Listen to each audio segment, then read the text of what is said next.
Hello friends, आज video में हम एक गियर बॉक्स के अंदर में किस तरह का मैकेनिज्म होता है और किस तरह से काम करता है इसके बारे में डिटेल में देखेंगे।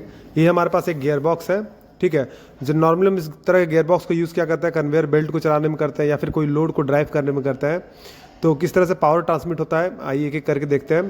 देखिए बेसिकली हमारे पास जो इस तरह की गियर बॉक्सेस होती है वो तीन टाइप की होती है। एक होती है पैरेलल शाफ्ट, एक होती है परपेंडिकुलर शाफ्ट और एक होती है स्क्यूड शाफ्ट।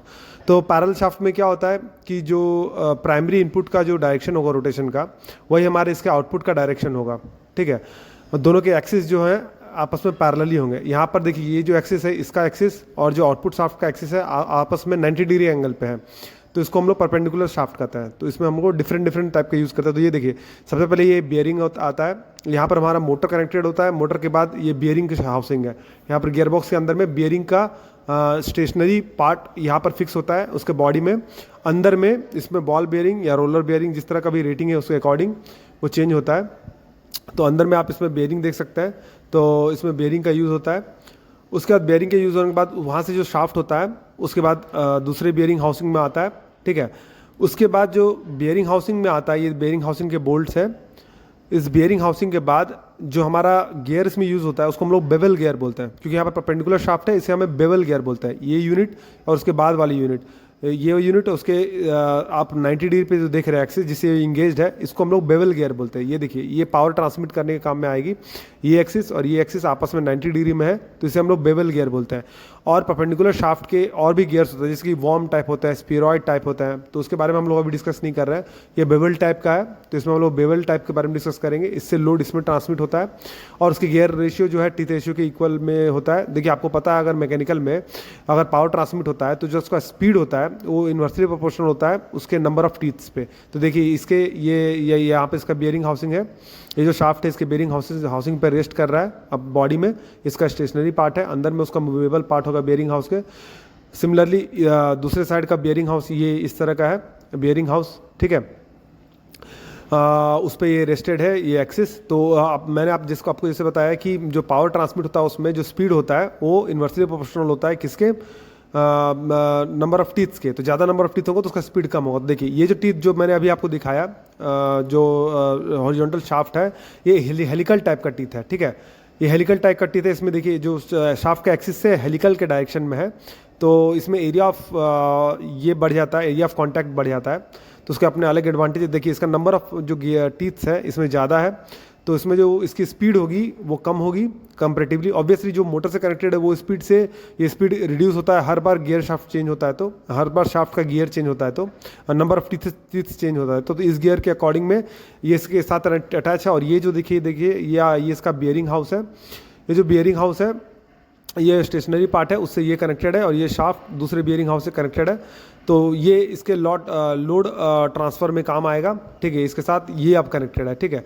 ये हमारा फाइनल हमारा गियर शाफ्ट है, ठीक है। ये जो इसकी जो टीथ्स है वो बहुत ज़्यादा है, तो इसका मतलब उसके अकॉर्डिंग जो स्पीड है उसका कम हो। ये इसका बियरिंग हाउस है, ठीक है, इससे कनेक्टेड है। और इसका मेन शाफ्ट है, ये जो आउटपुट है वो एक की से कनेक्टेड होता है। देखिए उसमें एक प्रोजेक्टेड की दिखाया जा रहा है।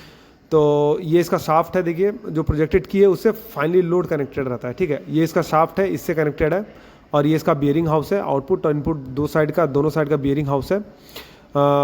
तो ये नॉन ड्राइव एंड साइड का बियरिंग हाउस था इधर, और आगे जो शाफ्ट से कनेक्टेड होगा वो उसका शाफ्ट साइड का बियरिंग हाउस होगा, ठीक है। बियरिंग का मेंटेनेंस भी बहुत रिक्वायर्ड होता है, टाइम पे इसका टेम्परेचर मॉनिटर करना पड़ता है, अदरवाइज फिर बियरिंग में जाम लगने का बहुत ही ज़्यादा चांसेस होता है और सडनली लोड आने का चांसेस होता है।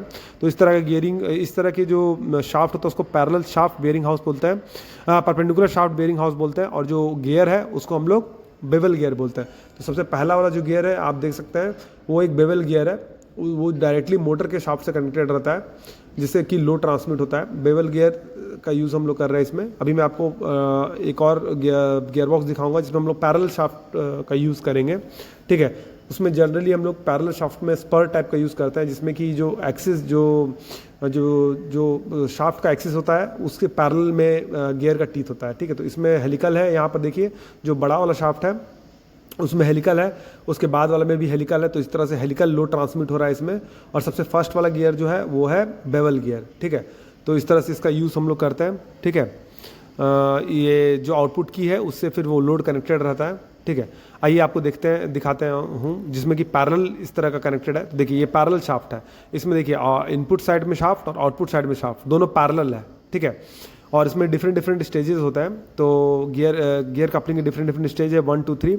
उसके बाद ये आता है जनरली, इसमें जो डायरेक्शन ऑफ रोटेशन है उसके हिसाब से डिसाइड होता है। देखिए ये इस तरह के ड्रम्स है जिसके साथ कनेक्टेड होते हैं, और जो कि ड्रम्स है जो हमारा लोड का फॉर्मेशन करता है, ठीक है।